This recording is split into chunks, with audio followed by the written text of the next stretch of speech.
Question 25 is about waves, and part A begins with a definition. What is meant by coherent waves? So coherent waves are waves that have a constant phase difference.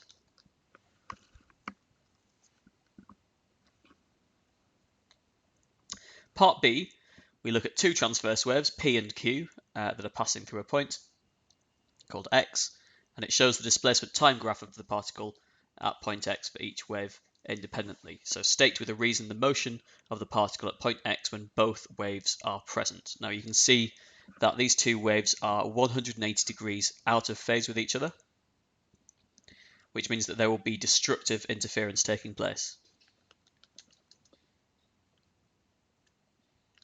So they are in antiphase, therefore destructive interference will reduce the amplitude of oscillations at X.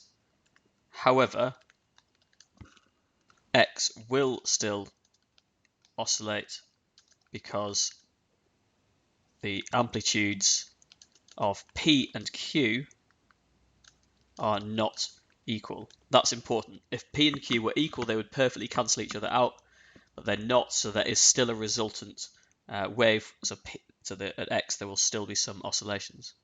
Part C shows us an experiment with a laser, two slits, and a screen.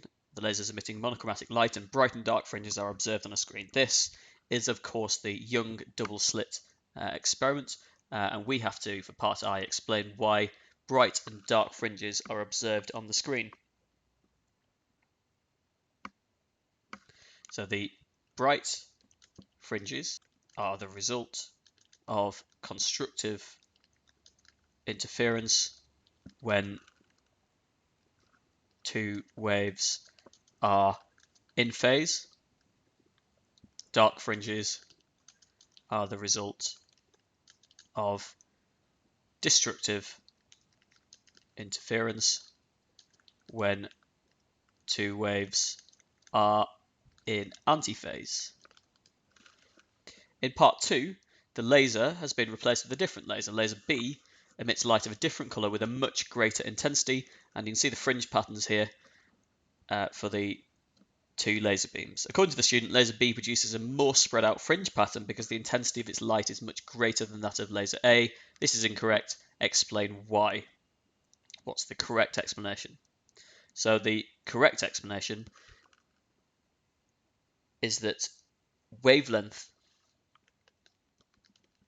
dictates the fringe separation, not intensity. We can look at our formula sheet and see lambda is equal to AX divided by D, which shows us that wavelength is proportional to the fringe separation X. Therefore, A has a shorter wavelength than B. Finally, part II asks us to state the effect on the pattern of light seen on the screen when one of the slits is blocked. So when you block one of the slits in the Young double slit experiment, diffraction still occurs, but there's no longer any interference. So it's important to state that you're not just going to see a slit of light, you will see a diffraction pattern.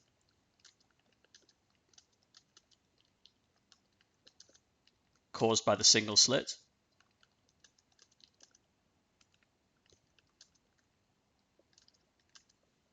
But there will be no interference and therefore no bright and dark fringes. Thank you for watching this video from Cowen Physics. If you found it useful, please like, subscribe, and visit cowenphysics.com.